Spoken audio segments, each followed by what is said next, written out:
Mauna muna tayo sa gobyerno at nakakahiya dito, DSWD by the thousands ang contractual pa rin. Nakakaawa naman din yung mga social worker natin na napakahirap po ng trabaho nila, hindi naman madali yun. Ang number one sa gobyerno na pinakamaraming endo, kayo, DSWD. Kasi wala namang ganito kataas na 41-44%. Nakakasindak naman halos kalahati. Talagang hindi permanent. Tama ba yun, gobyerno? Napakasama naman nating halimbawa. Ilan po ang mga social workers sa DSWD na 5 years pataas na naninilbihan sa DSWD and yet contractual pa rin sila? How many are those? Ito Madam Chair, na nagko-convert sila from 4-piece na mga nagtatrabaho, ang mga binibigyan ayuda, and then kino-convert nila to become contractual. Bago pa mag-contractual, may job order at contract of service. Okay, job order, contract of service. May mas mababa pa. Yeah, so ang gusto ko kasi, yung mga matatagal na sa DSWD na maging regular. Yun yung concern ko.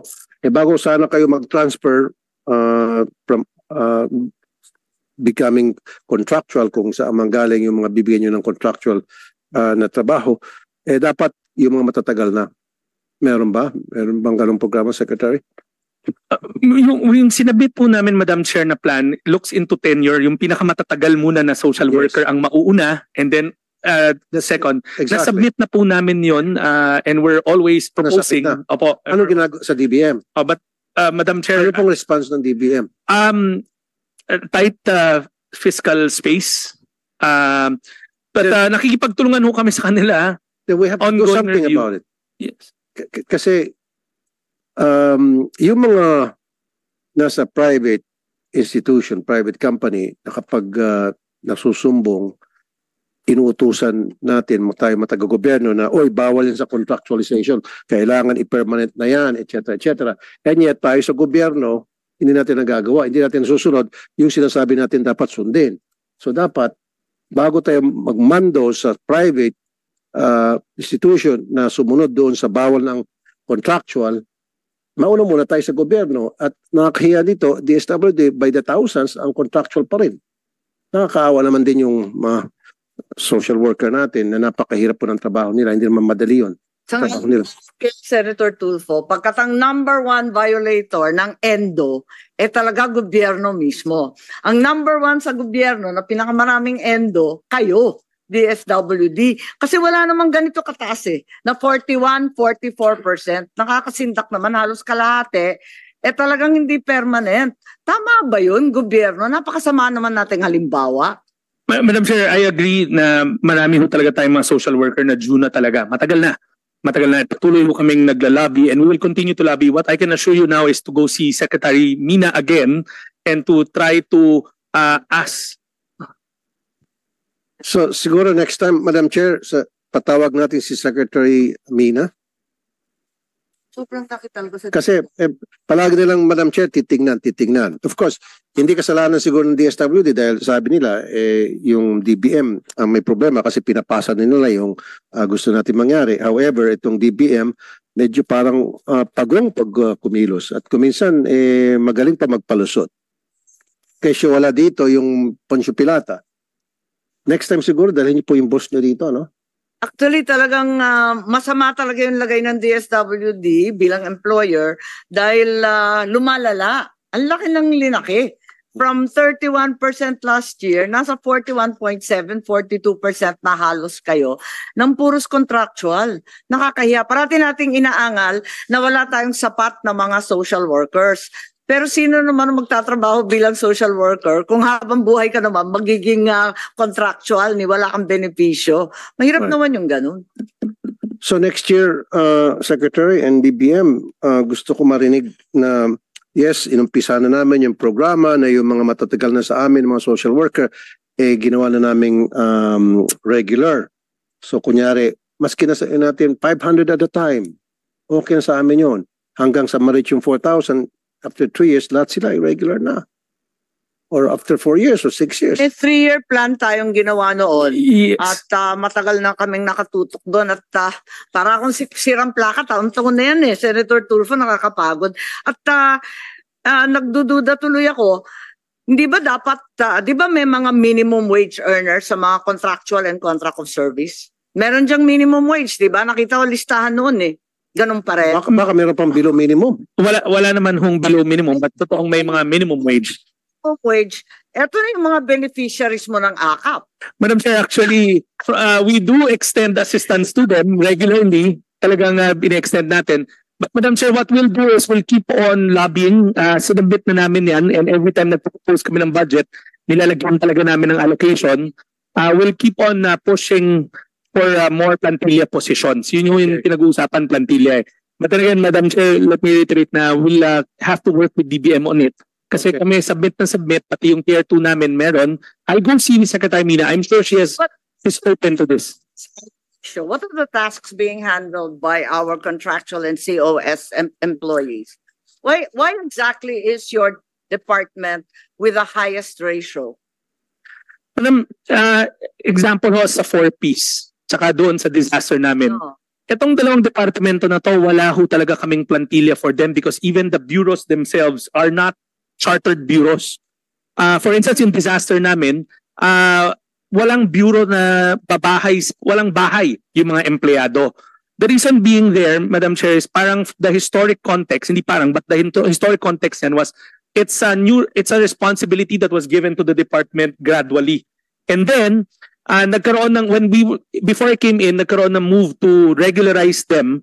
Ang nangyari naman doon, there was a talk about the disaster department. So sabi, let's put a hold on that muna.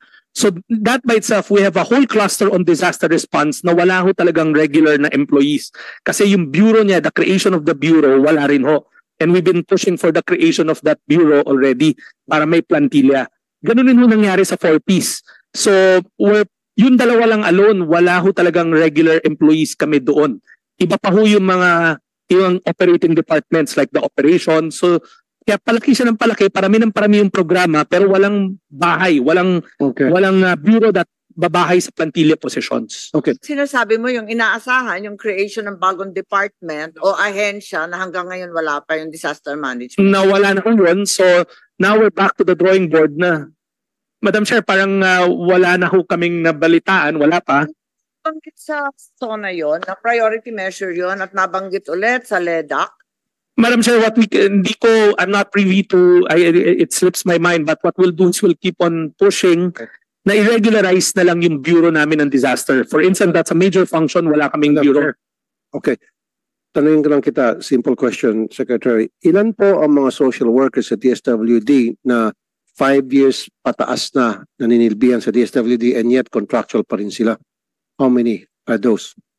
How many of them?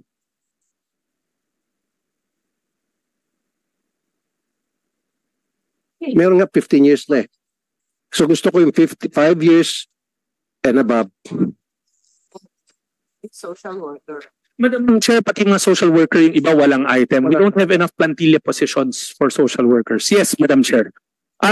Kaya ngayon gusto ko malaman, Secretary, ilan yung mga social worker na hanggang ngayon ay wala pa rin item, 5 years and above na, naninilbihan sa DSWD and yet regular pa rin sila. Meron pa ata, Madam Chair, 15 years na. Social worker sila doon sa DSWD, matatanda na, meron pa, mag-retire na lang, contractual pa rin, kawawa naman yung tao. And yet, pinapasok sa DBM, ang DBM, natutulog sa pansitan. Ma'am, ano? Hindi ikaw, ma'am, pero mga kasama mo, yung mga alipores niyo po, ma'am, ano? Yes, ma'am. Ma'am, dapat gumawa na kayo ng paraan by now kasi last year I raised this issue. Kasi para kami sirang plaka taon-taon na. Kasi ang Pagka next gumawa ng written response kay Senator Tulfo, humingi Yes. kayo sa DBM. kasi sinasabi, Madam Chair, tinitingnan. Last year, ganun, titingnan namin. Ngayon, titingnan. Puro na lang tingin. Siguro kung bibilangin kung tingin nyo, milya-milya na yung natitingnan nyo. Makuha sa tingin. Hindi, ang kailangan ko action, hindi po tingin. Ano po? So ngayon, kung problema yung DBM Secretary ninyo, then I need to talk to DBM Secretary. I want her here sa next hearing to make sure, do something. At least na hindi nagpapagod lang tayo rito, puro tayong sat-sat at puro lang laway. Dapat by the next hearing, meron na nangyari. Can you make that possible, Madam?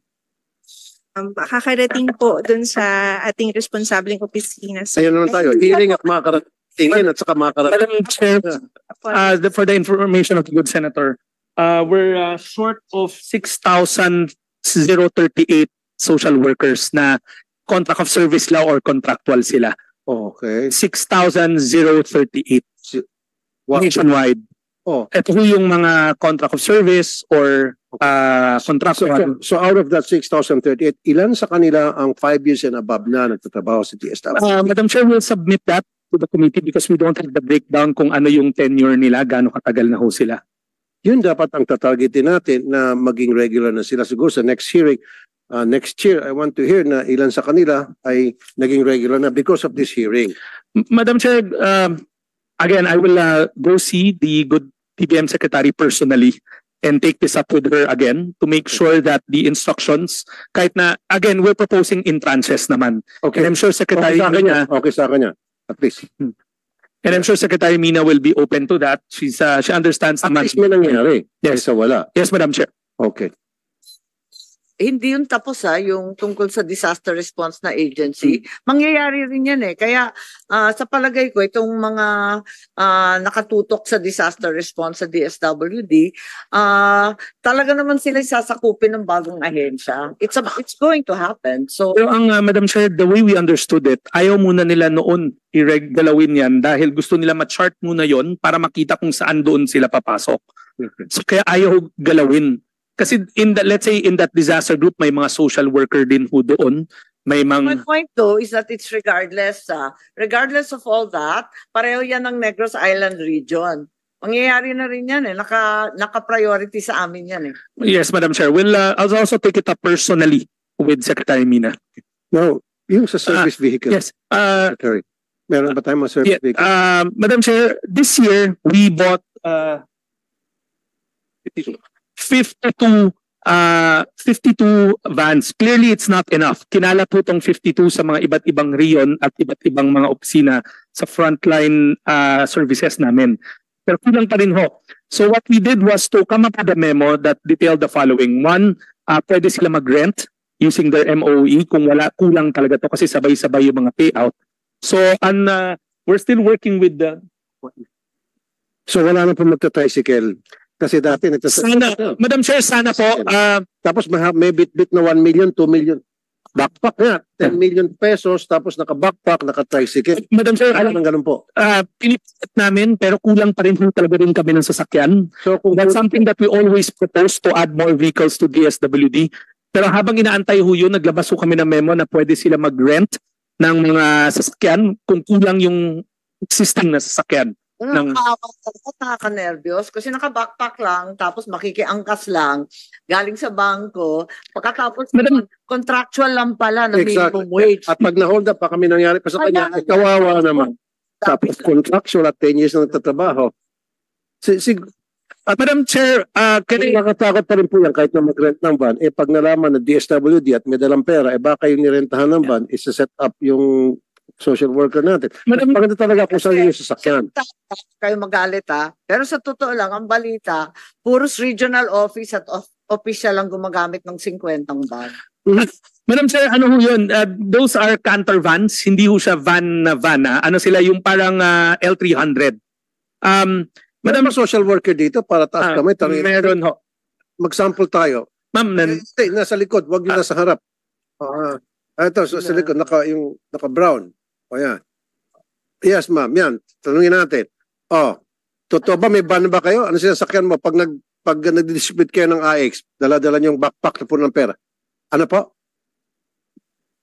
Meron. Dapat yung taga. Okay. Okay. Hindi, kasi yung balita ko, yung iba, hindi raw. Wala raw eh. Yung iba pa, nakaangkas. Madam Chair, Tapos may backpack.